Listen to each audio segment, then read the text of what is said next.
ओम शांति। आज के बाबार 16/7/2020 मुरली। आमरा प्रथमे मुरलिर किछु मुख्य पॉइंट शुने नेब। आज के बाबा विशेष आमादेर अटेंशन दिएछेन जे संगम जुग होच्छे विकर्म विनाश करार जुग। तो এই সময় নতুন করে আমরা যেন কোনো বিকর্ম না করি। যখন বিকর্ম বিনাশ করার সময় তো যদি নতুন করে বিকর্ম করি তাহলে সেই বিকর্মকে চুক্ত করতে অনেক সময় লেগে যাবে।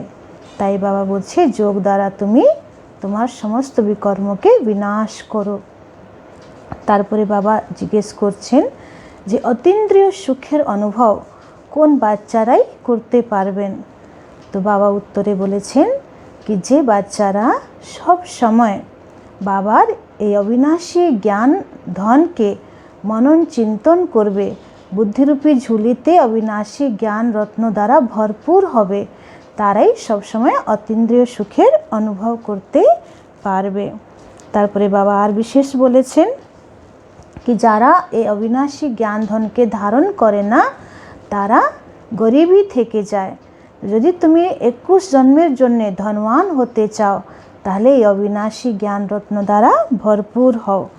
তারপরে বাবা বিশেষ অ্যাটেনশন দিয়েছেন যে এটাকেই সঙ্গম যুগ বলা হয়, এটা কলিযুগের শেষ। এটা তোমরা নিশ্চয় রাখো যে 5000 বছর আগে যে সঙ্গম যুগ অতীত হয়ে গেছে সেটাই এখন আবার নতুন করে সেটা রিপিট হচ্ছে। আজকে আবার বাবা আমাদের সম্মানকে বাড়িয়েছেন যে তোমরাই হচ্ছ সঙ্গম যুগের দেবী। তোমাদেরকেই বাবা জ্ঞান ধন কলস দিয়েছেন। ভক্তি মার্গে মানুষ ভাবে যে লক্ষ্মী আমাদের ভান্ডারা ভরছে, তো লক্ষ্মী পুজো করে, কিন্তু বাবা বলছে যে লক্ষ্মী আর নারায়ণ তো সত্যযুগের মহারাজা মহারানী। তো সত্যযুগের মহারাজা মহারানী লক্ষ্মী নারায়ণ যখন কম্বাইন্ড রূপে থাকে তখন তাকে মহালক্ষ্মী বলা হয়। আর ভারতবর্ষে দীপাবলির দিন মহালক্ষ্মীর পুজো হয়। আর যদি কারো ধন বৃদ্ধি হয়ে যায় তো ভাবে মহালক্ষ্মীর কৃপা হয়েছে। তো বাবা বলছে তারা তো সত্যযুগে রাজ্য সুখ ভোগ করছে। আসলে এখন তোমরা সঙ্গম যুগে সেই দেবী যারা তোমরা সবাইকে জ্ঞান ধন দিয়ে 21 জন্মের জন্য মালামাল করছো, তাদের মনোকামনা পূর্ণ করছো। তো আসলে দেবী তো তোমরা আছো, তোমাদেরই পুরো ভারতবর্ষে পুজো হচ্ছে। তারপরে বাবা বলছেন যে মানুষ যতই চেষ্টা করুক কিন্তু এই দুনিয়ার বিনাশকে টলাতে পারবে না। এই দুনিয়ার বিনাশ তো হবেই, বিভিন্নভাবে হবে, এবং ভারতবর্ষের ভূমিকম্প হবে, আর্থকুয়েক হবে, যাতে পুরনো সব কিছুটা নিচে চলে যাবে। আর পৃথিবীর নিচে যা কিছু আছে, মাটির নিচে যা কিছু আছে, সেই ধন সম্পদ ভারতবর্ষের মাটিতে এসে যাবে। তারপরে আজকে বাবা বিশেষ বলেছেন যে সারাদিন তো তোমাদের কাজকর্মের মধ্যে চলে যায়, কিন্তু এখন অমৃতবেলা 2-3টে থেকে উঠে তোমরা যোগ করো। তো 24 ঘন্টার মধ্যে 8 ঘন্টা কর্ম করো, 8 ঘন্টা বিশ্রাম করো, আর 8 ঘন্টা বাবাকে স্মরণ করার পুরুষার্থ করতেই হবে। তারপরে বাবা বিশেষ বলেছেন যে কাম হচ্ছে মহাশত্রু। অনেক বাচ্চারা অনেক দিন বাবার জ্ঞানে চলার পরেও, অনেক উঁচু মঞ্জিলকে পাস করে নেওয়ার পরেও আবার বিকারের চোট খেয়ে নেয়, তখন একদম হাড্ডি গুড্ডি চুরমার হয়ে যায়। তো যে কোনোভাবে তোমাকে এই কাম মহাশত্রুকে জয় করতেই হবে। তারপরে বাবা বলছেন যে আমি এসে এই কলিযুগের মানুষকে অজ্ঞান নিদ্রা থেকে জাগাচ্ছি। যেমন কোনো মানুষ মারা যায় তখন তার পাশে প্রদীপ রাখা হয়, যাতে সে যদি অন্ধকারে থাকে তো তার পাশে আলো চলে আসে। তো বাবা বলছে ওই রকম 12 দিন 13 দিন প্রদীপ জ্বালালে তার অজ্ঞান বা তার অন্ধকার দূর হবে না। আসলে তো মানুষের মনের মধ্যে যে অজ্ঞানতার অন্ধকার আছে সেটাকে দূর করতে হবে, আর সেটা দূর হবে একমাত্র বাবার জ্ঞান দ্বারা। তো এখন আমরা মুরলিকে বিস্তারিতভাবে শুনবো, কিন্তু তার আগে আমরা 2 মিনিট বাবাকে স্মরণ করব, বাবাকে আহ্বান করব, আর এই বুদ্ধিকে বাবার কাছে সমর্পণ করব। বাবা এই বুদ্ধিরূপী পাত্রে তুমি তোমার অবিনাশী জ্ঞান রত্নধন ভরে দাও।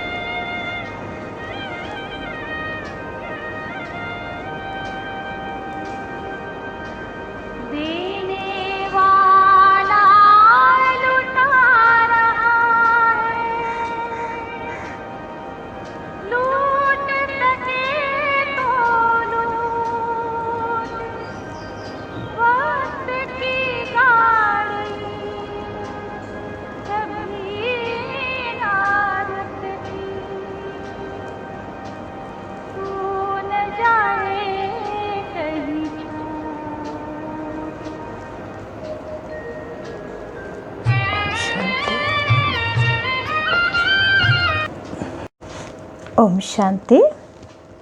मीठे बच्चे, यह संगम युग विकर्म विनाश करने का युग है। इस युग में कोई भी विकर्म तुम्हें नहीं करना है, पावन जरूर बनना है। प्रश्न है, अतीन्द्रिय सुख का अनुभव किन बच्चों को हो सकता है? उत्तर, जो अविनाशी ज्ञान रत्नों से भरपूर हैं, उन्हें ही अतीन्द्रिय सुख का अनुभव हो सकता है। जो जितना ज्ञान को जीवन में धारण करते हैं, उतना साहूकार बनते हैं। बाबा बोलছেন যে যত জ্ঞান ধনকে জীবনে ধারণ করবে ততই সে ধনী হবে। अगर ज्ञान रतन धारण नहीं तो गरीब हैं। बाप तुम्हें पास्ट प्रेजेंट फ्यूचर का ज्ञान देकर त्रिकालदर्शी बना रहे हैं। आजकेर गीत होच्छे ओम नमो शिवाय। ओम शांति।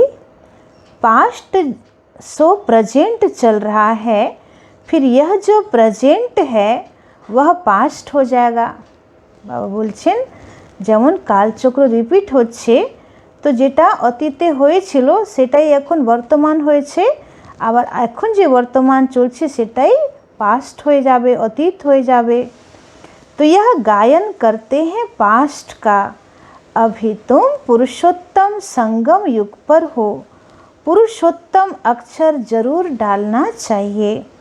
तुम प्रेजेंट देख रहे हो, जो पास्ट का गायन है वह अब प्रैक्टिकल हो रहा है। इसमें कोई संशय नहीं आना चाहिए। बाबा बोलছেন कल्प पूर्वे তোমরা যা পুরুষার্থ করেছিলে, তো সেই অনুসারে এখন তোমাদের ভক্তি মার্গে এত পুজো হচ্ছে, তোমাদের এত মহিমা হচ্ছে, এত গায়ন হচ্ছে। তো অতীতে করেছো সেটা এখন ভক্তি মার্গে পূজন গায়ন হচ্ছে। আবার এখন সঙ্গম যুগে তোমরা যে পুরুষার্থ করবে সেই রকমই তোমাদের ভবিষ্যতে আবার পূজন গায়ন হবে। तो इसमें संशय नहीं लाना चाहिए। बाबा এই ব্যাপারে কোনো রকম संशय आनो ना। बच्चे जानते हैं संगम युग भी है, कलयुग का अंत भी है। बरोबर 5000 वर्ष पहले पास्ट हो गया है, अब फिर प्रेजेंट है। अब बाप आए हैं, फ्यूचर भी वही होगा जो पास्ट हो गया है। बाप राजयोग सिखला रहे हैं, फिर सतयुग में राज्य पाएंगे। अभी है संगम युग। यह बात तुम बच्चों के सिवाय कोई भी नहीं जानते। तुम प्रैक्टिकल में राजयोग सीख रहे हो। यह है अति सहज। जो भी छोटे अथवा बड़े बच्चे हैं, सबको एक मुख्य बात ज़रूर समझानी है कि बाप को याद करो तो विकर्म विनाश होंगे। जबकि विकर्म विनाश होने का समय है, तो ऐसा कौन होगा जो फिर विकर्म करेगा? बाबा बोलছে যেমন কারো সুগার হয়েছে খুব, আর সে হসপিটালে ভর্তি আছে, সুগারকে কন্ট্রোল করার জন্য ট্রিটমেন্ট চলছে, আর সেই সময় সে নতুন করে যদি আরও বেশি মিষ্টি জাতীয় জিনিস খাবে বা এমন এমন জিনিস খাবে যাতে সুগার বাড়বে, তখন ডক্টররা কি বলবে? তো সেরকম বাবা বলছে যে এখন তো সিজনই চলছে সঙ্গম যুগ, বিকর্ম বিনাশ করার, আবার নতুন করে এখানে কোনো विकर्म करो ना, परंतु माया विकर्म करा देती है। समझते हैं चमाट लग गई, हमसे यह कड़ी भूल हो गई।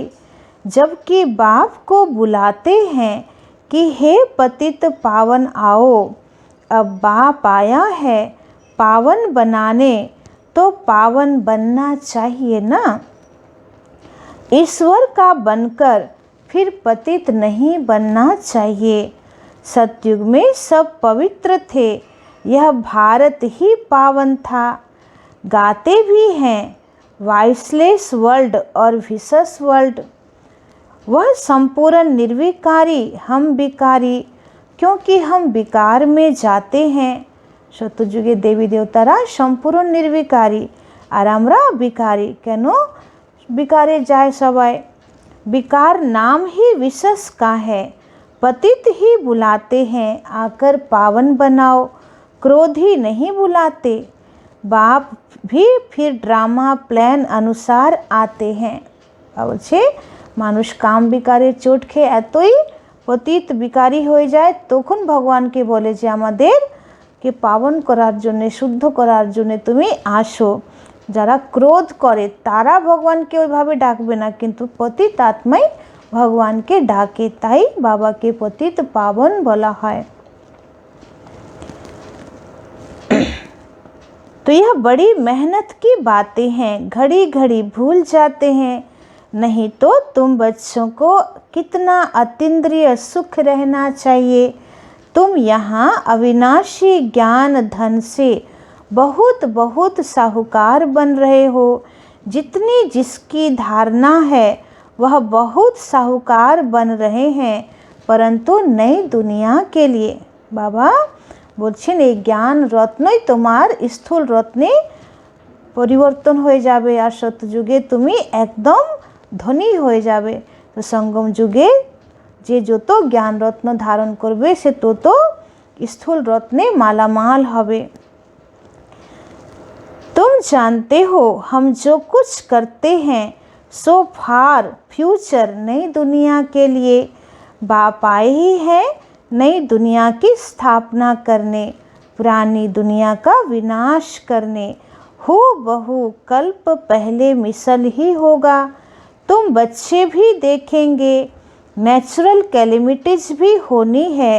अर्थक्वेक हुई और ख़त्म।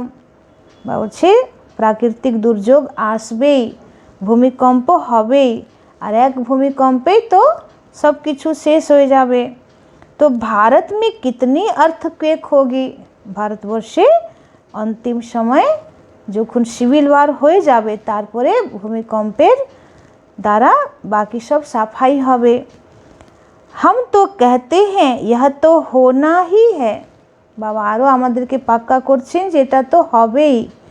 कल पहले भी हुआ है, तब तो कहते हैं सोनी द्वारिका नीचे चली गई है। बच्चों को यह अच्छी रीति बुद्धि में बिठाना चाहिए कि हमने 5000 वर्ष पहले भी यह नॉलेज ली थी।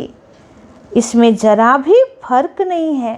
5000 বছর আগেও আমরা এই জ্ঞান বাবা থেকে নিয়েছিলাম, একটুও চেঞ্জ হবে না সময়। बाबा 5000 वर्ष पहले भी हमने आपसे वर्षा लिया था। हमने अनेक बार आपसे वर्षा लिया है। আমরা খুব খুশিতে বাবাকে বলি না যে বাবা কল্প কল্প তোমার থেকে আমরা এই বর্ষা নিয়েছিলাম। उनकी गिनती नहीं हो सकती। কত কল্প যে নিয়েছি তার গুনতি করা যাবে না। कितने बार तुम विश्व के मालिक बनते हो फिर फकीर बनते हो। इस समय भारत पूरा फकीर है। तुम लिखते भी हो ड्रामा प्लान अनुसार। वह ड्रामा अक्षर नहीं कहते, उनको उनका प्लान ही अपना है। আমাদের সব কিছু ড্রামা প্ল্যান অনুসার। আর বাবা বলে যে বাহারে দুনিয়াতে মানুষ যা কিছু করছে তার মধ্যে ড্রামা বলে না। হ্যাঁ, কিছু যখন অনেক চেষ্টা করেও যখন পারে না বা কাজ হয় না, তখন বলে যে কি জানি বিধানে কি লেখা আছে, নিয়তিতে কি লেখা আছে। কিন্তু সত্যি এটা 5000 বছরের ড্রামার চক্র ফিরছে, পূর্ব নির্ধারিত, সেটা ওরা বোঝে না। তাই বাবা বলছেন, उनका प्लान ही अपना है।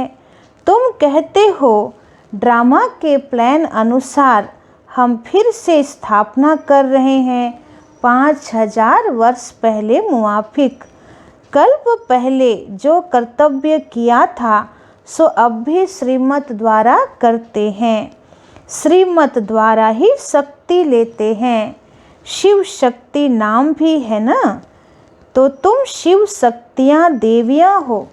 बाबा আমাদের स्वमानके কত উঁচু করে দিচ্ছেন যে তোমরাই হচ্ছ शिव शक्ति देवी, जिनका मंदिर में भी पूजन होता है। তোমাদেরই मंदिरे मंदिरे पूजो হচ্ছে।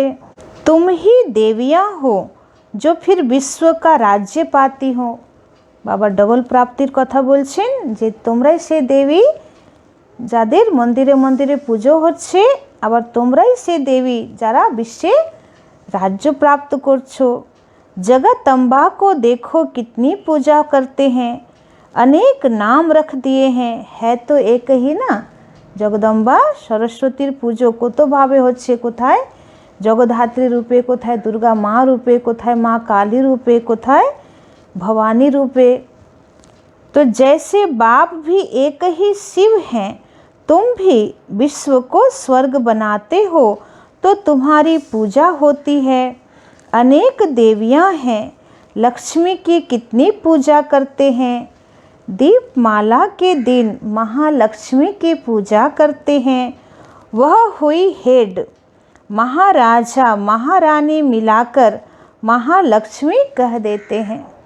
लक्ष्मी नारायणের কম্বাইন্ড স্বরূপকে যদি নারায়ণকে দেখানো হয় আর লক্ষ্মীর দুটো হাত ওখানে আছে তা সেটাকে বিষ্ণু বলা হয়, আর যদি लक्ष्मी और नारायण कम्बाइंड स्वरूप के आबार महालक्ष्मी बोला है। तो उसमें दोनों आ जाते हैं।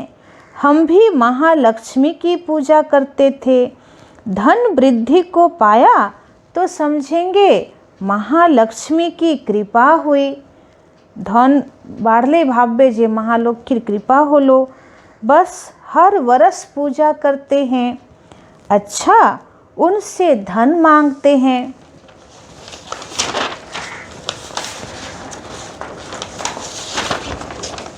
देवी से क्या मांगे, तुम संगम युगी देवियाँ स्वर्ग का वरदान देने वाली हो।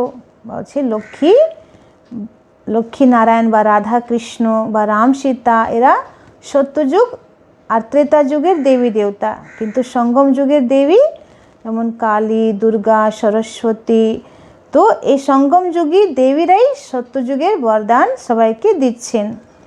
मनुष्यों को यह पता नहीं है कि देवियों से स्वर्ग की सब कामनाएं पूरी होती हैं। तुम देवियाँ हो ना। আমরা যদি কাউকে জ্ঞান শোনাই বা বাবার সঙ্গে তাদের বুদ্ধির যোগ যুক্ত করে দিই, তাহলে কি হবে, সে বাবা থেকে তো সর্ব খাজানা নিয়ে নেবে না। তো অটোমেটিক আমরা তাদের 21 জন্মের ভান্ডারা ভরে দিচ্ছি আর তাদের সমস্ত শ্রেষ্ঠ মনোবাসনা পূর্ণ হয়ে যাচ্ছে। তাই বাবা বলছে তোমরাই সে দেবী যে মানুষের সকল শ্রেষ্ঠ কামনা পূরণ করে দিচ্ছ। मनुष्यों को ज्ञान दान करती हो, जिससे सब कामनाएं पूर्ण कर देती हो। बीमारी आदि होंगी तो देवियों को कहेंगे ठीक करो, रक्षा करो। अनेक प्रकार की देवियां हैं, तुम हो संगम युग की शिव शक्ति देवियां। तुम हो स्वर्ग का वरदान देने वाली। बाप भी देते हैं, बच्चे भी देते हैं, महालक्ष्मी दिखाते हैं, नारायण को गुप्त कर देते हैं। बाप तुम बच्चों का कितना प्रभाव बढ़ाता है। देवियाँ 21 जन्म के लिए सुख की सब कामनाएं पूरी करती हैं। लक्ष्मी से धन मांगते हैं। धन के लिए ही मनुष्य अच्छा धंधा आदि करते हैं। तुमको तो बाप आकर सारे विश्व का मालिक बनाते हैं, अथाह धन देते हैं। बाबा बोलছেন যে ধন পাওয়ার জন্য মানুষ কত রকম ব্যবসা কত রকম কর্ম করে যাতে সে পয়সা ইনকাম করতে পারে। আর এখানে আমরা শ্রেষ্ঠ পুরুষার্থ দ্বারা 21 জন্মের জন্য ইনকাম করে নিচ্ছি। तो श्री लक्ष्मी नारायण विश्व के मालिक थे, अभी कंगाल हैं। तुम बच्चे जानते हो राजाई की फिर कैसे धीरे धीरे उतरती कला होती है। पुनर्जन्म लेते लेते कला कम होते होते अभी देखो कैसी हालत आकर हुई है। बाबा बोलছেন যে সত্যযুগে তোমরা এত উচ্চ পদ তো পাবেই, এত সুন্দর রাজ্য ভাগ্য ভোগও করবে, কিন্তু ধীরে ধীরে তোমাদের কলা কমতে থাকবে। তো যেমন সত্যযুগে আমরা 16 কলায় সম্পূর্ণ ছিলাম, ত্রেতাতে আমাদের কলা 12টা হয়ে গেল, তারপরে দাপরে 8 কলা, আর কলিযুগে 9 কলা। মানে 9 কলা মানা কলিযুগে কোনো কলাই নেই, কলাহীন হয়ে গেলাম আমরা। এখন পুরো একদম আত্মা কলাহীন হয়ে গেছে। এই জন্যে যেমন চন্দ্রমাকে দেখায় না, পূর্ণিমার সময় পুরো চন্দ্রমা সম্পূর্ণ আছে গোলাকার, কিন্তু ধীরে ধীরে কলা কমতে কমতে একসময় অমাবস্যা আসে, আর সেই অমাবস্যার দিন একদম একটা দাগ থেকে যায়। তো সেরকম এখন আমরা পূর্ণ অমাবস্যাতে এসে পড়েছি, আমাদের মধ্যে কোনো কলাই নেই। আবার বাবা আমাদেরকে সত্যযুগে নিয়ে যাচ্ছে, সেখানে আমাদের পুরো কলা 16 কলা সম্পূর্ণ হব। আর এই জন্যে লক্ষ্মীকে বা নারায়ণকে পুজো করা হয় পূর্ণিমার দিনে। নারায়ণ পুজো দেখবেন পূর্ণিমার দিনেই হয়, লক্ষ্মী পুজো পূর্ণিমা দিনেই হয়। তার মানে ওরা যখন রাজ্য করছিল তখন তাদের রাজ্যে সবাই 16 কলা সম্পূর্ণ ছিল। तो अभी भारत कितना कंगाल है, रावण राज्य है, कितना ऊंच नंबर 1 था, अभी लास्ट नंबर है। लास्ट में न आए तो नंबर 1 में कैसे जाए, हिसाब है ना। धीरज से अगर विचार सागर मंथन करें तो सब बातें आपे ही बुद्धि में आ जाएंगी।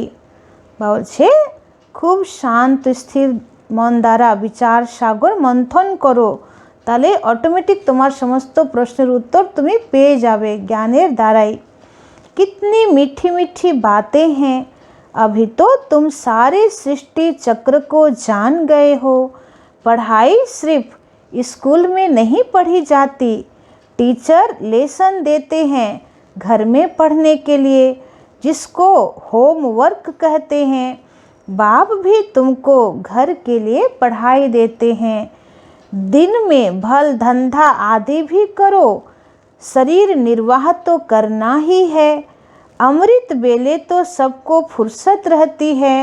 सवेरे सवेरे 2-3 बजे का टाइम बहुत अच्छा है, उस समय उठकर बाप को प्यार से याद करो। बाबा बोलছেন যেমন লৌকিকের টিচার কি করে, বাচ্চাদেরকে বাড়িতে পড়াশোনা করার জন্য হোমওয়ার্ক দেয়, সবটাই স্কুলে পড়ায় না। তো সেরকম বাবা আমাদেরকেও হোমওয়ার্ক দিচ্ছেন যে বাড়িতে তুমি 8 ঘন্টা শরীর নির্বাহ করার জন্যে কর্ম করো, 8 ঘন্টা বিশ্রাম করো, কিন্তু 8 ঘন্টা তোমাকে যোগে বসতেই হবে।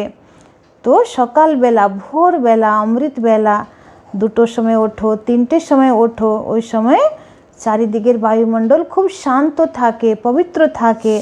ওই সময় উঠে বাবাকে খুব ভালোবেসে স্মরণ করো। बाकी इन विकारों ने ही तुम्हें आदि मध्य अंत दुखी किया है। रावण को जलाते हैं परंतु इसका भी अर्थ कुछ नहीं जानते, बस सिर्फ परंपरा से रावण को जलाने की रस्म चली आई है। ड्रामा अनुसार यह भी नूंद है, रावण को मारते आए हैं परंतु रावण मरता ही नहीं है। बाबा बोलছেন ভারতবর্ষে একটা পরম্পরা যে বিজয়া দশমীর দিন রাবণকে পোড়ানো হয়, রাবণের বড় বড় পুতলো বানিয়ে রাবণকে পোড়ানো হয়। কিন্তু বাবা বলছেন যে রাবণ তো মরছে না, এই জন্য প্রতি বছর তার সাইজ একটু বাড়ানো হয়, তার মানে আরও রাবণ রাজ্য দিনদিন বেড়েই যাচ্ছে। তো এইভাবে তো রাবণ মরবে না, রাবণ মরবে আমাদের মনের ভিতরে যে বিকার, সেটাকে যখন আমরা যোগ বল দ্বারা জয় করব তবেই এই রাবণ রাজ্য শেষ হবে। तो अभी तुम बच्चे जानते हो यह रावण को जलाना बंद कब होगा। আমরা এখন জেনেছি যে রাবণকে পোড়ানো বন্ধ কখন হবে। तुम अभी सच्ची सच्ची सत्यनारायण की कथा सुनते हो। तुम जानते हो हमको अभी बाप से वर्षा मिलता है। बाप को न जानने के कारण सब निधन के हैं। বাবা থেকে এখন আমরা সত্যনারায়ণের কথা শুনছি, আর মানুষ যারা বাবাকে জানে না তারা সবাই এখন অনাথ निर्धन। बाप जो भारत को स्वर्ग बनाते हैं उनको भी नहीं जानते हैं, यह भी ड्रामा में नूंद है। बाप कहते हैं इस समय सारा झाड़ जड़जड़ी भूत अवस्था को पाया है, एक भी सत्व प्रधान नहीं। বা বলছে এখন এই পুরো কল্পবৃক্ষটাই জড়জড়ি ভূত একদম তমপ্রধান অবস্থায় পৌঁছে গেছে, এখন এর মধ্যে আর কোনো সার নেই। তো এই সৃষ্টি এখন শেষ হবেই, আবার নতুন করে কল্পবৃক্ষ আরম্ভ হবে। तो बाप ही आकर तुम बच्चों को अज्ञान नींद से जगाते हैं, तुम फिर औरों को जगाते हो, जगते रहते हैं। जैसे मनुष्य मरते हैं तो उनको दीवा जलाते हैं कि रोशनी में आ जाएं। अब यह है घोर अंधियारा, आत्माएं वापस अपने घर जा न सके। भल दिल होती है दुख से छूटें, परंतु एक भी छूट नहीं सकते। बाबा बोलছেন कि যতক্ষণ বাবা না আসবে, বাবা যতক্ষণ পরমধামের রাস্তা না দেখাচ্ছে বা সত্য জ্ঞানের আলো না দিচ্ছে, বা যতক্ষণ আত্মা তার সম্পূর্ণ পবিত্র অবস্থায় না ফিরছে ততক্ষণ সে পরমধাম যেতে পারবে না। तो जिन बच्चों को पुरुषोत्तम संगम युग की स्मृति रहती है वह ज्ञान रत्नों का दान करने बिना रह नहीं सकते। जैसे मनुष्य पुरुषोत्तम मास में बहुत दान पुण्य करते हैं, ऐसे इस पुरुषोत्तम संगम युग में तुम्हें ज्ञान रत्नों का दान करना है। বাবা বলছেন ভক্তি মার্গে মানুষ একটা মাস, বিশেষ মাস রাখে দান পুণ্য করার জন্যে, সেটাকে পুরুষোত্তম মাস বলে। সেই মাসে বেশি নাম জপ করে, ভক্তি করে, পুজো করে এবং দান করে। তো বাবা বলছে বাস্তবে সেই মাস হচ্ছে পুরুষোত্তম সঙ্গম যুগ। এই সময় আমরা যত সবাইকে অবিনাশী জ্ঞান রত্নের দান করব তত আমাদের ভান্ডারা जन्म जन्मांतरेर जन्ने भरबे। तो यह भी समझते हो स्वयं परम पिता परमात्मा पढ़ा रहे हैं, कृष्ण की बात नहीं। कृष्ण आमादेर पढ़ाच्छेन ना, स्वयं भगवान पढ़ाच्छेन। कृष्ण तो है सतयुग का पहला प्रिंस, फिर तो वह पुनर्जन्म लेते आते हैं। বলছে সত্যযুগের প্রথম রাজকুমার হচ্ছেন কৃষ্ণ, সে এখন কলিযুগে এসে কি করে আমাদেরকে পড়াবেন। तो बाबा ने पास्ट प्रेजेंट फ्यूचर का भी राज समझाया है। तुम त्रिकालदर्शी बनते हो और कोई त्रिकालदर्शी बना नहीं सकते सिवाय बाप के। सृष्टि के आदि मध्य अंत का ज्ञान बाप को ही है, उनको ही ज्ञान का सागर कहा जाता है। ऊंच ते ऊंच भगवान ही गाया है, वही रचता है। हेवनली गॉड फादर अक्षर बड़ा क्लियर है, हेवन स्थापन करने वाला। शिव बाबा के बोला है हेवनली गॉड फादर, जिनी हेवन स्थापन करছেন। शिव जयंती भी मनाते हैं, परंतु वह कब आए, क्या किया, यह कुछ भी नहीं जानते। भारतवर्षे शिव जयंती पालन হয়, কিন্তু এটা যে শিব বাবার এই ধরাধামের অবতীর্ণের গাথা এটা মানুষ জানে না। जयंती के अर्थ का ही पता नहीं तो फिर मनाकर क्या करेंगे, यह भी ड्रामा में सब है। इस समय ही तुम बच्चे ड्रामा के आदि मध्य अंत को जानते हो, फिर कब नहीं। বলছে আর কোনো যুগে তুমি এই ড্রামার আদি মধ্য অন্তকে জানতে পারবে না, আবার যখন পরবর্তী কল্পে সঙ্গম যুগে বাবা আসবেন তখন আবার এই জ্ঞান আমরা জানতে পারবো। अभी तुमको स्मृति आई है, यह 84 का चक्र कैसे फिरता है, भक्ति मार्ग में क्या है, उनसे तो कुछ भी मिलता नहीं। कितने भक्त लोग भीड़ में धक्का खाने जाते हैं, बाबा ने तुमको उनसे छुड़ा दिया। বলছে এক একটা মন্দিরে পুজো করার সময় কত ভিড় হয়, ভক্তরা কত লাইনে দাঁড়িয়ে থাকে, ধাক্কা খায়, পড়ে যায়, কত হাত পা ভেঙেও যায় অনেকের। তো বাবা বলছে এই সমস্ত চক্কর থেকে এখন বাবা তোমাদেরকে ছাড়িয়ে দিয়েছে। अब तुम जानते हो हम श्रीमत पर फिर से भारत को श्रेष्ठ बना रहे हैं। श्रीमत से ही श्रेष्ठ बनते हैं, श्रीमत संगम पर ही मिलती है। तुम यथार्थ रीति से जानते हो हम कौन थे, फिर कैसे यह बने हैं। अब फिर पुरुषार्थ कर रहे हैं।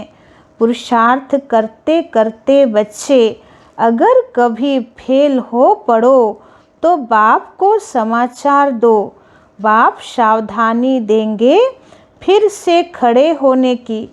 বাবা বলছে যে পুরুষার্থ করতে করতে যদি কোনো বাচ্চা ফেল হয়ে যায় তো বাবাকে সমাচার দাও, বাবা সেই বাচ্চাকে সাবধান করে দেবে, আবার সে দাঁড়িয়ে যাবে। अभी भी कभी भी फेल्योर हो बैठ नहीं जाना है। কখনো ফেল হয়ে বসে যেও না যে আর আমি পুরুষার্থ করতে পারছি না, আর করব না, এতদিন পুরুষার্থ করলাম আবার পড়ে গেলাম, তাহলে আর কেন পুরুষার্থ করব। তো বাবা বলছে এভাবে তুমি হতাশ হয়ে বসে যেও না। फिर से खड़े हो जाओ, আবার দাঁড়িয়ে যাও। दवाई कर लो, सर्जन तो बैठा है ना। बाबा समझाते हैं 5 मंजिल से गिरने और 2 मंजिल से गिरने का फर्क कितना है। बाबा বলছে কেউ যেমন 5 তলা থেকে যদি নিচে পড়ে তো সে কেমন চোট খাবে, আর যদি কেউ 2 मंजिल থেকে যদি পড়ে তো সে কেমন চোট খাবে। তো কাম বিকার है 5 मंजिल। 5 তলার বাড়ি থেকে উপর থেকে কেউ যদি নিচে পড়ে ধড়াম করে তো সে কেমন তার হাড্ডি गुड्डी सब भेंगे जावे। तो काम बेकार है 5 मंजिल। इसलिए बाबा ने कहा काम महाशत्रु है, उसने तुमको पतित बनाया है, अब पावन बनो।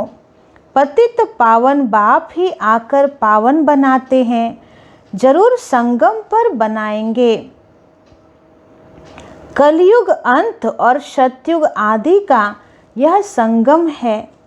बच्चे जानते हैं बाप अभी कलम लगा रहे हैं, फिर पूरा झाड़ यहाँ बढ़ेगा, ब्राह्मणों का झाड़ बढ़ेगा, फिर सूर्यवंशी चंद्रवंशी में जाकर सुख भोगेंगे। আমাদের ব্রাহ্মণ পরিবারের এই ঝাড়টা বাড়বে আর এই আত্মাগুলোই সূর্যবংশী চন্দ্রবংশীতে গিয়ে দেবী দেবতা রূপ ধারণ করে সুখ প্রাপ্ত করবে। कितना सहज समझाया जाता है। अच्छा मुरली नहीं मिलती है, बाप को याद करो, यह बुद्धि में पक्का करो कि शिव बाबा ब्रह्मा तन से हमको कहते हैं कि मुझे याद करो तो विष्णु के घराने में चले जाएंगे।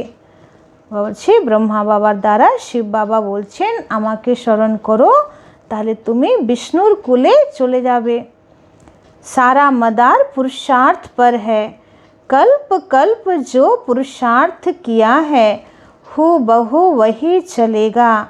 आधा कल्प देह अभिमानी बने हो, अब देही अभिमानी बनने का पूरा पुरुषार्थ करो। इसमें है मेहनत। पढ़ाई तो सहज है, मुख्य है पावन बनने की बात। बाप को भूलना यह तो बड़ी भूल है। मुझे सबसे के बड़ो भूल बाबा के भूले जावा। देह अभिमान में आने से ही भूलते हो। शरीर निर्वाह अर्थ धंधा आदि भल 8 घंटा करो, बाकी 8 घंटा याद में रहने के लिए पुरुषार्थ करना है। बाबा बोलছে देह अभिमाने आसले तुम्हार द्वारा भूल है, তাই 8 घंटा बाबा के स्मरण करार पुरुषार्थ करो। वह अवस्था जल्दी नहीं होगी। अंत में जब यह अवस्था होगी तब विनाश होगा। कर्मातीत अवस्था हुई तो फिर यह शरीर ठहर नहीं सकेगा। বলছে যখন তোমাদের কর্মাতীত অবস্থা হয়ে যাবে তখন আর এই পূর্ণ দেহে আত্মা থাকতে পারবে না। এই দেহকে ছেড়ে आत्मा उड़े जावे, छूट जाएगा, क्योंकि आत्मा पवित्र बन गई ना। तो जब नंबरवार कर्मातीत अवस्था हो जाएगी तब लड़ाई शुरू होगी। तब तक रिहर्सल होती रहेगी।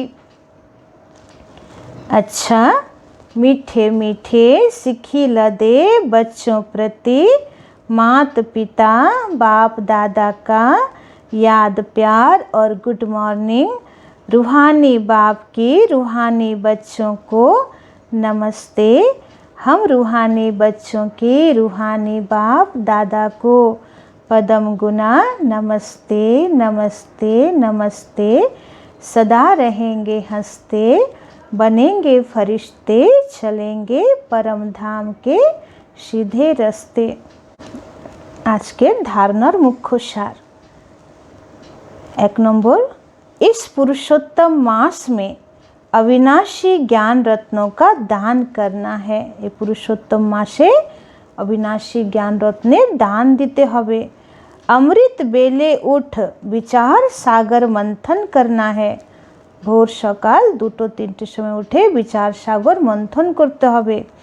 शरीर श्रीमत पर शरीर निर्वाह करते हुए बाप ने जो होमवर्क दिया है वह भी जरूर करना है।